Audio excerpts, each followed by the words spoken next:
इतनी बौखलाहट क्यों है पता नहीं।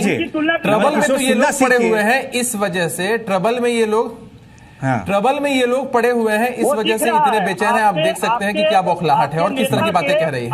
अच्छा, आप मुझे कहने दीजिए, मैं आपसे नवल किशोर सुन तो लीजिए, मेरी बात आप ध्यान से सुनिए। अरे आप सवाल पूछते तो जवाब भी सुनने की क्षमता रखिए सर। पहले कि अंग्रेज सुनिए ना, अंग्रेज जब आए थे हिंदुस्तान में यहाँ राज करने के लिए, उन्होंने एक पॉलिसी यूज की थी, डिवाइड एंड रूल।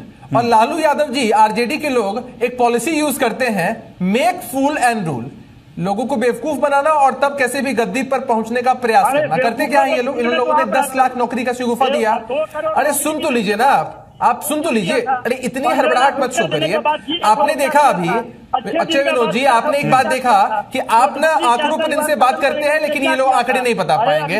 इनसे पूछिए कि इनके काल में आधारभूत संरचनाएं कितनी थी, अब कितनी हुई। क्या बोल रहे हो आप? 2 करोड़ नौकरी मिल गई क्या? नहीं, आप अपनी भाषा की मर्यादा को मेंटेन करें और नवल जी सुनना सीखें। अरे तो आप लोग कौन सा, ये जो सुधार की बात करते हैं, ये लोग जो व्यवस्था की बात करते हैं, इनके पास एक भी रोड मैप नहीं है। बस कहीं से मुद्दा चुरा लिया और पढ़ाई, कमाई, दवाई, सिंचाई, कार्रवाई बोलने लग गए। अरे आपके बोलने से कुछ नहीं होने वाला है साहब। आप लोग देखिए कि आपकी जो बौखलाहट रहती है टीवी पर, या आपकी जो बौखलाहट रहती है अन्य जगहों पर, सार्वजनिक जगहों पर, वह दिखता है, वह शो करता है कि आपके पास कोई रोड मैप नहीं है और सिर्फ एक स्क्रिप्ट याद करके आप लोग आते हैं, एक सीधा स्क्रिप्ट याद करके आते हैं। अक्षय विनोद जी, इनके ऐसा करने से ही बिहार की जनता इतनी डरी रहती है आरजेडी के शासनकाल से कि आप सोचिए कि लोकतंत्र में अभिव्यक्ति की आजादी होती है और कोई इंसान चाहता है कि भाई अपनी बात कहे और ये लोग सुने, तो ये लोग सुनने के लिए कभी और कतई तैयार नहीं रहते हैं, अपनी ही बात लगातार कहते हैं। अरे भैया, आपने अपनी बात कह दी, हमने आपकी बात सुन ली, अब मुझे तो कहने दीजिए। नहीं, अब मुझे भी तो कहने दीजिए। अरे भाई, मुझे भी तो कहने दीजिए आप। अरे आपने सुन लिया, देखिए ना। अरे मोदी जी ने भी साफ स्पष्ट किया कि 2 युवराजों की जोड़ी थी कि नहीं थी यूपी के चुनाव में, और हुआ क्या था उनके साथ, वही हंसी यहाँ भी होगा। देखिए, बिहार हमें जिस स्थिति में मिला था, इतना बड़ा गड्ढा था, हमने बिहार को एक स्तर तक पहुंचाया है। बहुत सारे काम हुए हैं। आपके सहयोगी जवाब दे रहे वर्मा जी। अभिषेक झा से सवाल है, और मेरी बात सुन लीजिए। और उसके बाद भी हम अगले 5 वर्ष तक अगर जनता हमें मौका देगी तो 7 निश्चय 2 से हम बिहार में विकास की नई गाथा लिखेंगे। और किसी भी मुद्दे पर अगर बहस कर लिया जाए तो दूध का दूध और पानी का पानी हो जाएगा।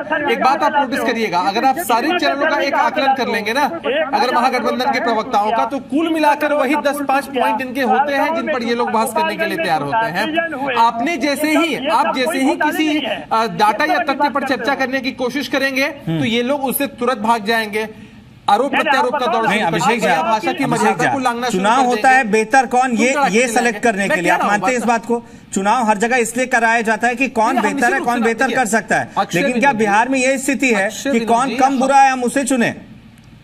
उनका 15 साल का कार्यकाल आप भी याद दिलाते हैं, उसके बजाय अपनी उपलब्धियां गिनाई है। नहीं, हम अपनी उपलब्धियां, मुझे जवाब देने दीजिए। हम अपनी उपलब्धियां भी बताते हैं और उनके 15 वर्षों की चर्चा इसलिए करते हैं क्योंकि बिहार के आगामी चुनाव में यही लोग हैं, मुख्य विपक्ष दल हैं। अरे हम करने को तैयार हैं, अरे कौन से शराब माफिया, शराब बंद कर दिया नीतीश कुमार जी ने, और उसी की बौखलाहट है क्या इन लोगों को इतनी ज्यादा? मुझे लगता है कि सबसे ज्यादा बौखलाहट इन लोगों को शराबबंदी से ही हो रही है। आपने कांग्रेस की मानसिकता पहले भी देखी थी। कांग्रेस के लोग क्या चाहते थे? कांग्रेस के लोग चाहते हैं कि शराबबंदी कानून की समीक्षा होनी चाहिए। रेवेन्यू का, भाई रेवेन्यू जनरेशन का एक बड़ा पार्ट है। देखिए नवल जी, सिर्फ कह देने से कुछ नहीं होता है। आपके समय क्या था पलायन का स्तर कि लोग अपने घरों से बाहर नहीं निकल पाते थे और बड़े बड़े बिजनेसमैन बिहार को छोड़कर चले आते थे। और भाई अपनी बात, अरे हमने फूड प्रोसेसिंग फैक्ट्री लगाई, हमने सीमेंट की फैक्ट्री लगाई, साइकिल फैक्ट्री लगाई, बिहार में टीसीएस का सेंटर आया, इतनी सारी बातें हुई, लेकिन उसके बावजूद भी नहीं समझ में आया।